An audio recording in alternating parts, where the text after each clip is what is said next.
Hello guys, कैसे हैं आप सभी। मैं आशा करता हूँ आप स्वस्थ होंगे, मस्त होंगे और हैप्पी होंगे। आज हमें बात करनी है फार्माकोथेरापेटिक्स के दूसरे चैप्टर के बारे में। इसमें पिछले वीडियो में जो हमने देखा है वो देखा है फार्माकोथेरापेटिक्स का इंट्रोडक्शन। फार्माकोथेरापेटिक्स का इंट्रोडक्शन क्या होता है, हम फार्माकोथेरापेटिक्स में किस चीज़ के बारे में पढ़ते हैं, इसके स्कोप क्या है, इसमें जो स्टैंडर्ड मानक होता है वो क्या होता है, हम दवाइयाँ क्या क्यों देते हैं, कैसे देते हैं, कहाँ देना चाहिए, ये सब चीज़ें हमने देखी हुई हैं। अब हमें बात करनी है कार्डियोवैस्कुलर सिस्टम डिसऑर्डर के बारे में। कार्डियोवैस्कुलर सिस्टम में कौन कौन से डिसऑर्डर होते हैं उनके बारे में, जैसे कि hypertension, angina pectoris, myocardial infection जिसमें हार्ट अटैक और हाइपरलिपिडेमिया, कंजेस्टिव हार्ट फेलियर, इन सभी के बारे में हमें पढ़ना है। तो चलिए हम बात करते हैं हाइपर टेंशन की। हाइपर टेंशन क्या होता है, इससे हमें समझ में आ रहा है हाई टेंशन मतलब हाइपर टेंशन।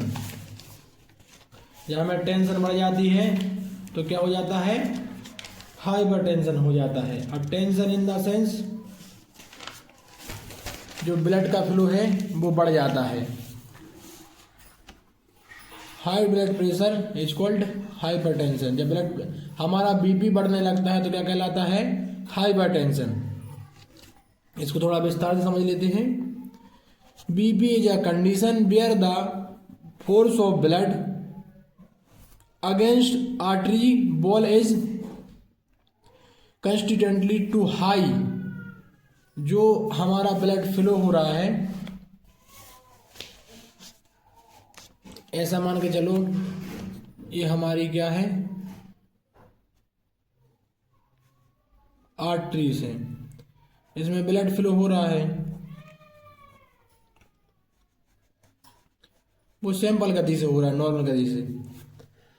अब इसका जो फ्लो है वो बढ़ जाए, जब फ्लो बढ़ेगा तो ऑटोमेटिक इनकी जो बॉल्व हैं, ये बॉल्व हैं जो, इन पर क्या है, प्रेशर बढ़ जाएगा। प्रेशर बढ़ जाएगा कि नहीं बढ़ जाएगा। और इन पर जब प्रेशर बढ़ जाता है इन बॉल्व पर तो क्या कहलाता है, हाइपरटेंशन या हाई ब्लड प्रेशर। और हमें पता है कि जो प्योर ब्लड है, जो प्योर ब्लड है वो कहाँ से जाता है, आर्टरी से।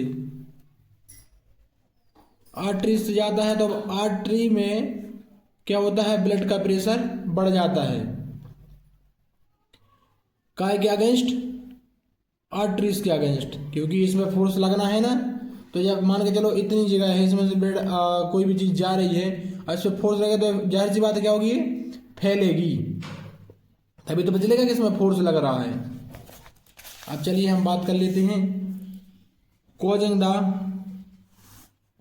Heart to work harder. और क्या करते हैं, जो हार्ट का वर्क रहता है उसको क्या कर देते हैं, कठिन बना देते हैं। टू पंप ब्लड, और फिर क्या होता है, जब ब्लड का काम, जो हमारा हार्ट का काम है वो कठिन हो जाएगा तो ब्लड पंपिंग में ही प्रॉब्लम होगी। जैसे अपन देख लेते हैं नॉर्मल ब्लड प्रेशर जो कितना होता है। अपन बेसिकली इसमें दो तरीके से ब्लड प्रेशर को मापते हैं, सिस्टोलिक और डायस्टोलिक। जो सिस्टोलिक होता है वो होता है हमारा 120, और जो डायस्टोलिक होता है वो होता है अपना 80। 120 से 80 ये अपना क्या होता है, सिस्टोलिक डायस्टोलिक। इससे अपन बीपी को मापते हैं। अपन बात कर लें जैसे कि नॉर्मल क्या है और प्री हाइपरटेंशन क्या है, पोस्ट हाइपरटेंशन क्या है, स्टेज 1 क्या है, स्टेज 2 क्या है, इस सब की बात कर ले तो देखिए जो अपना नॉर्मल रहता है वो कितना रहता है, 120 से 80।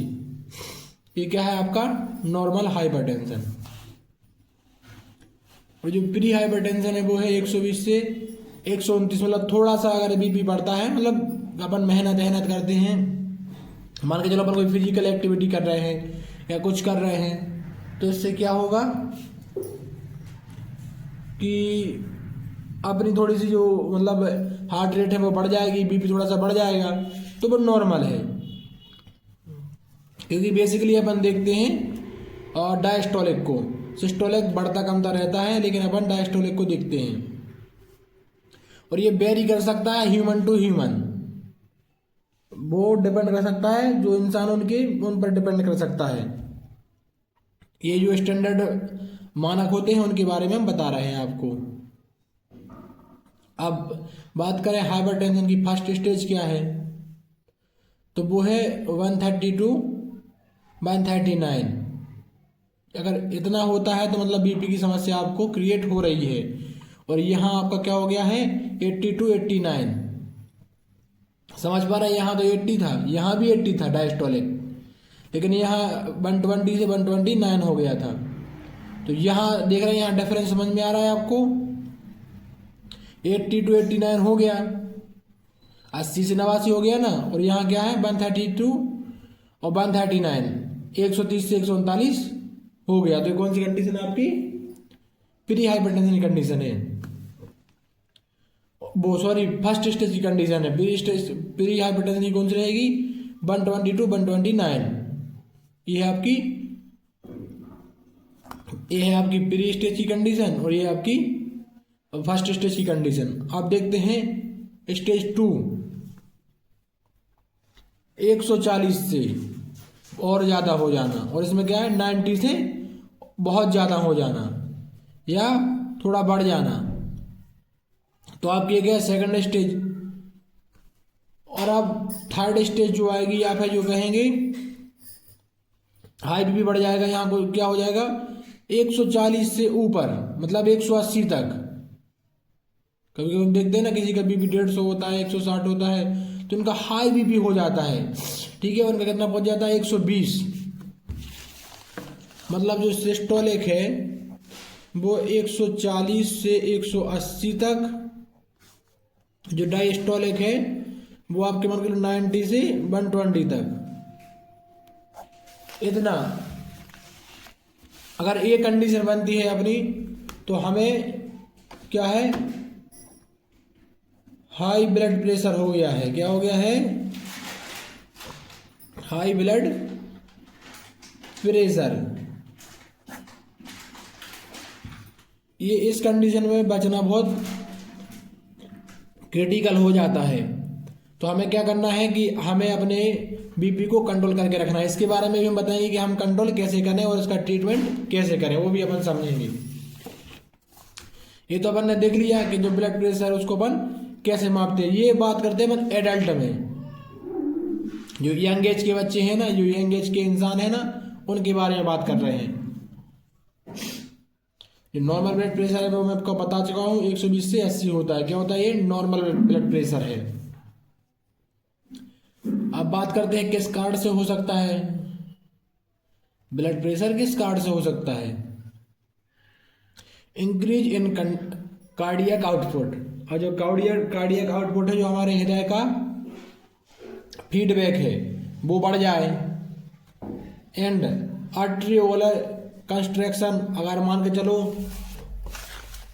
मैंने बताया था हमारी जो आर्टरी है वो क्या हो जाए थोड़ी सी कॉन्स्ट्रैक्ट हो जाए, तो इसका पाथ जो रास्ता है वो ऑटोमेटिक, जो बे है वो ऑटोमेटिक क्या हो जाएगा कम हो जाएगा, तो प्रेशर ऑटोमेटिक बढ़ जाएगा। ठीक है, अब बात करनी है अपन को सेकंड की,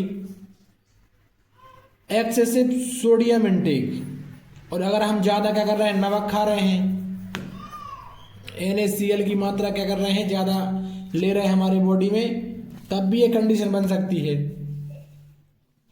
जो क्या है, जो लो बीपी वाले पेशेंट होते हैं ना, बीपी क्या होता है डाउन होता है, वो सोडियम इनटेक करते हैं। ठीक है, और शक्कर नमक का पानी जो घोल है वो पी लेते हैं, तो उनका बीपी क्या हो जाता है बढ़ जाता है। लेकिन याद रखना कि इसका किसी का अगर बीपी बढ़ रहा है तो उसको क्या करना है, ये NaCl या सोडियम का इंटेक नहीं करना है, नमक ज़्यादा नहीं खाना है, नमक को कम कर देना है। ये मैं आपको सारी चीज़ें बताऊंगा धीरे धीरे। लेकिन जो भी करें, अगर ऐसी कंडीशन बनती है तो एक बार डॉक्टर की सलाह जरूर लें। कोई फैमिली हिस्ट्री हो सकती है, मान के चलो किसी घर में माता पिता को ये कंडीशन बनी हुई है तो हो सकता है इनके बच्चों में भी हुए, तो ये जेनेटिकली हो सकता है। और इस पर एज फैक्टर भी होता है, इस पर एज का भी थोड़ा सा क्राइटेरिया होता है। एक होता है हमारी बायोलॉजिकल हेल्थ एज, एक होती है हमारी फिजिकल एज। बायोलॉजिकल मतलब जो हमारे ऑर्गन्स है वो कैसे काम कर रहे हैं, और फिजिकल मतलब जो हमारी उम्र क्या है उस पर बात कर रहे हैं। तो बात करते हैं ये होता कैसे है।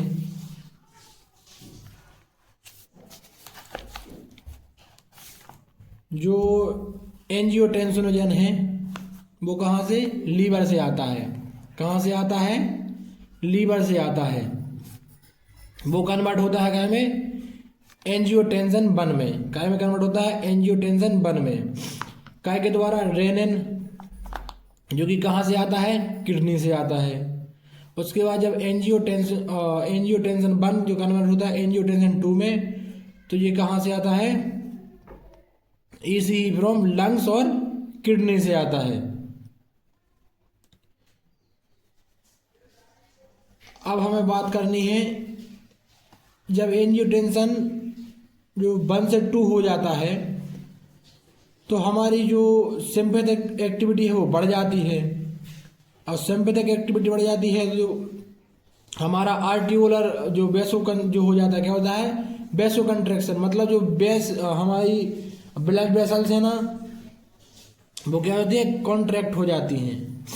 ठीक है, तो इससे क्या हो जाता है कि हमारी बॉडी पर जो हमारी आर्टरीज उन पर क्या है, प्रेशर बढ़ जाता है।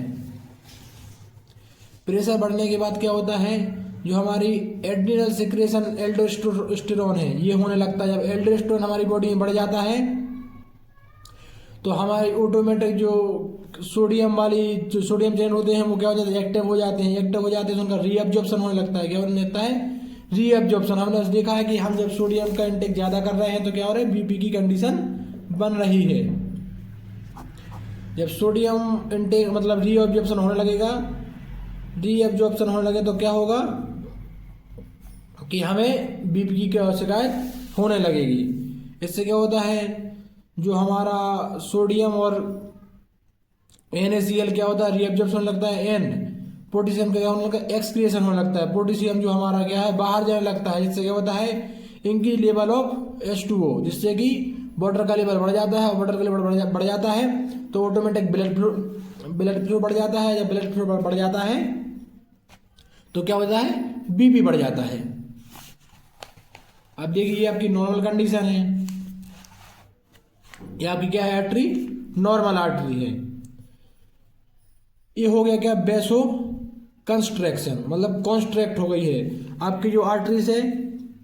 इस तरीके से अब वो क्या हो रही, कॉन्स्ट्रैक्ट हो गई है। मतलब उसका जो स्पेस है वो क्या हो गया है, कम हो गया है। ये देख रहे हैं आप, आर्टरीज की जो साइज है वो सेम है, लेकिन जो डायमीटर इसका क्या हो गया, वो कम हो गया है। ये वेसो कंस्ट्रक्शन।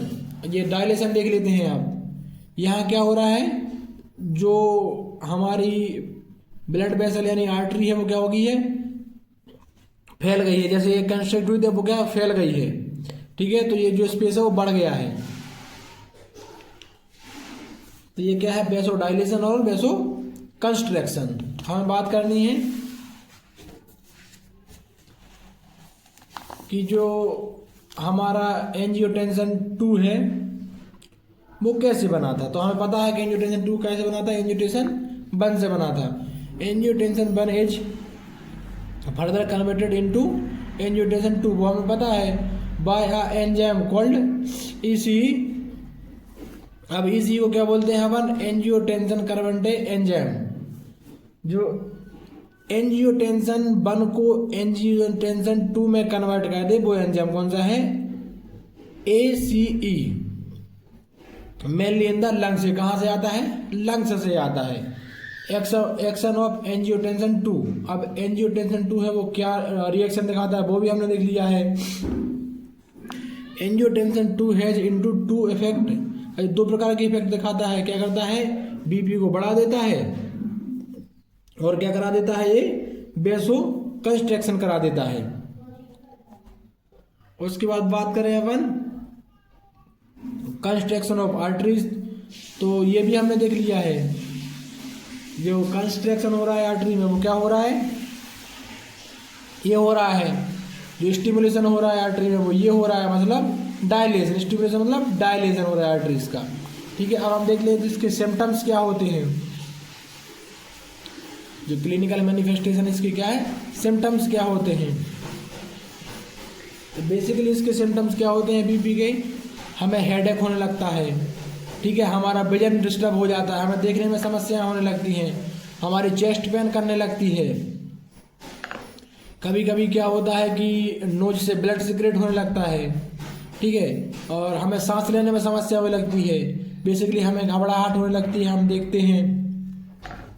और क्या है, एकाएक का हमें चक्कर सा आ जाता है, सेकंड इमोशन आ जाता है, वीकनेस होने लगती है। ऐसे क्या है, बहुत से सिम्टम्स हैं। इनरेगुलर हार्ट बीट, अब क्या होता है, कभी हमारी हार्ट बीट कमती है, बढ़ती है, कमती है, बढ़ती है। हमें पता है जो नॉर्मल हार्ट बीट है वो कितनी होती है, 72 पर मिनट। एक मिनट में 72 बार क्या होती है ये, और जो हार्ट बीट है वो हार्ट बीट होती है एक मिनट में कितनी, 72 बार, 72 टाइम होती है हार्ट बीट एक मिनट में। तो वो इनरेगुलर हो जाती है, कभी ज़्यादा कभी कम, कभी ज़्यादा कभी कम, कभी ज़्यादा कभी कम। ठीक है, कन्फ्यूजन होने लगती है हमें, सीजर हमें अकड़न टाइप की होने लगती है। ठीक है, कभी कभी हमें क्या है, वॉमिटिंग टाइप की होने लगती है, नोजिया होता है, सिकनेस नोज, ये सब हो जाने लगता है। कभी कभी क्या होता है, हमारे जो हाथ पैर सिर दर्द ये सब होने लगता है, और बॉडी गर्म सी पड़ने लगती है। डिजीनेस, टायर्डनेस, थकान वगैरह ये सब हमें महसूस होने लगती है। कार में हाइपरटेंशन के केस में। अब हमें बात करनी है कि इसका हम इलाज कैसे कर सकते हैं बिना दवाइयों से। तो बिना दवाइयों से इलाज तो यही हो सकता है कि आप अपनी लाइफस्टाइल को चेंज कर दें, जो डाइटरी है वो भी चेंज कर दें, जो अपन खाना पीना खा रहे हैं ना उसको क्या कर दें, चेंज कर दें। कैसे कि मान के चलो आप कोई फैट वाली चीज़ें ले रहे हैं तो उसको थोड़ा सा कम कर दें, स्मोकिंग वगैरह कर रहे हैं तो वो थोड़ा सा कम कर दें, तंबाकू वगैरह ले रहे हैं तो वो थोड़ा सा कम कर दें।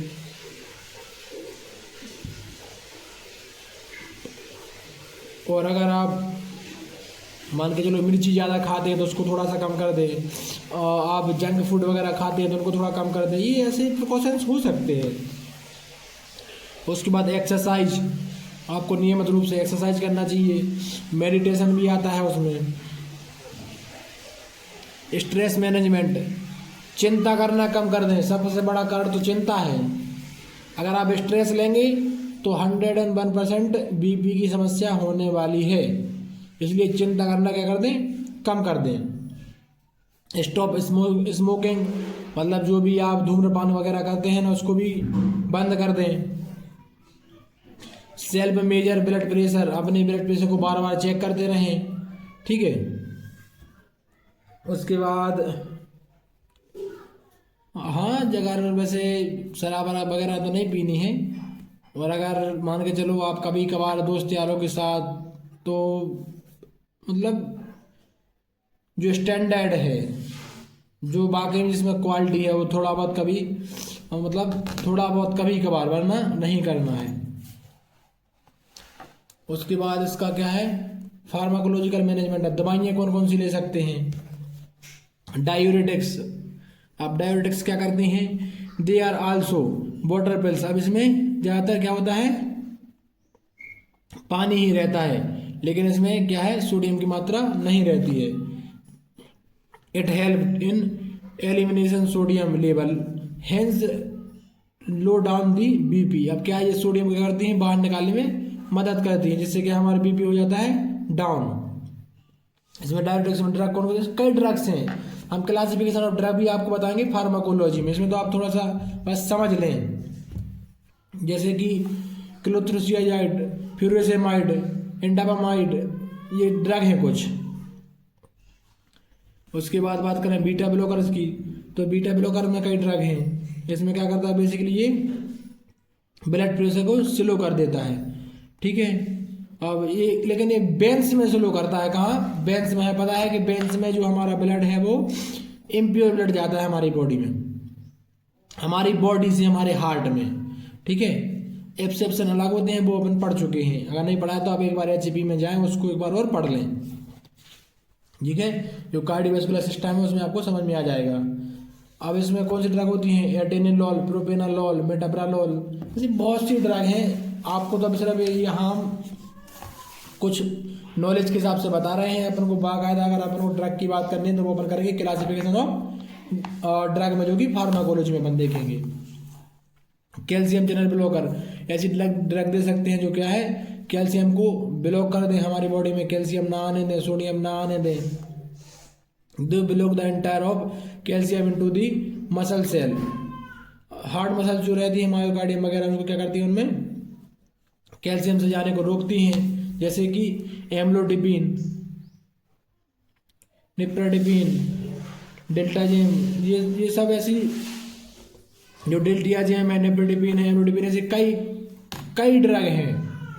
यहाँ सिर्फ अपन नॉलेज के लिए पढ़ रहे हैं कि आपका जो आपका फार्माकोथेरापेटिक सब्जेक्ट है उसमें 2-4 ड्रग आप लिख पाए, जिससे कि आपका इजीली क्या है सब्जेक्ट है वो निकल जाए। आपको ज़्यादा परेशान होने की ज़रूरत अभी नहीं है।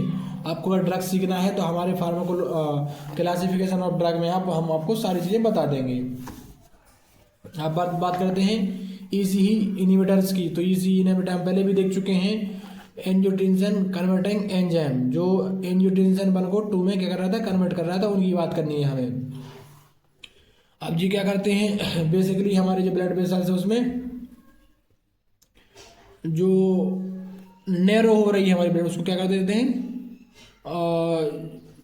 ब्लड फ्लो को आसानी से क्या करते थे, जाने देते थे, इनको क्या करते हैं, इनहिबिट कर देते, कम कर देते, जिससे जी एंजाइम क्या होते हैं, ज़्यादा एक्टिव नहीं हो पाते। इससे ज़्यादा एक्टिव नहीं होंगे जी, तो क्या होगा कि जो एंजियोटेंसिन 2 बनना था वो नहीं बन पाएगा। जैसे कि लिसनोप्रिल, ये ड्रग हैं, लिसनोप्रिल, एनालाप्रिल, कैप्टोप्रिल, ये कौन सी है, ये आपकी ईसीई इनहिबिटर ड्रग हैं। ये ऐसी ड्रग होती हैं जो एंजियोटेंसिन 1 को एंजियोटेंसिन 2 में कन्वर्ट नहीं होने देती हैं। उसके बाद बात करें एंजियोटेंसिन 2 रिसेप्टर ब्लॉकर। अब जो रिसेप्टर्स हैं एंजियोटेंसिन 2 रिसेप्टर्स जो है उनको क्या कर देते हैं, ब्लॉक कर देते हैं। कुछ ऐसी ड्रग भी आती है जैसे कि मेटोप्रालोल, बाट सर्टेन, लोसाटेन, ऐसी बहुत सी ड्रग आती हैं। ओके गाइस, अगर आपको हमारा वीडियो पसंद आया है तो वीडियो को लाइक करें, चैनल को सब्सक्राइब करें, और ऐसे ही वीडियो देखने के लिए चैनल को सब्सक्राइब करें और अपने दोस्तों तक, फ्रेंड तक क्या करें, इसको शेयर करें, ताकि मैं भी ऐसी वीडियो बनाता रहूं और मुझे इसका मोटिवेशन मिलता रहे आप लोगों से। अगर आप लोग लाइक करेंगे वीडियो को तो हमें लगेगा कि आप लोगों को वीडियो पसंद आ रही है। Okay guys, thank you, do like and subscribe and share my video. Thank you guys, thank you.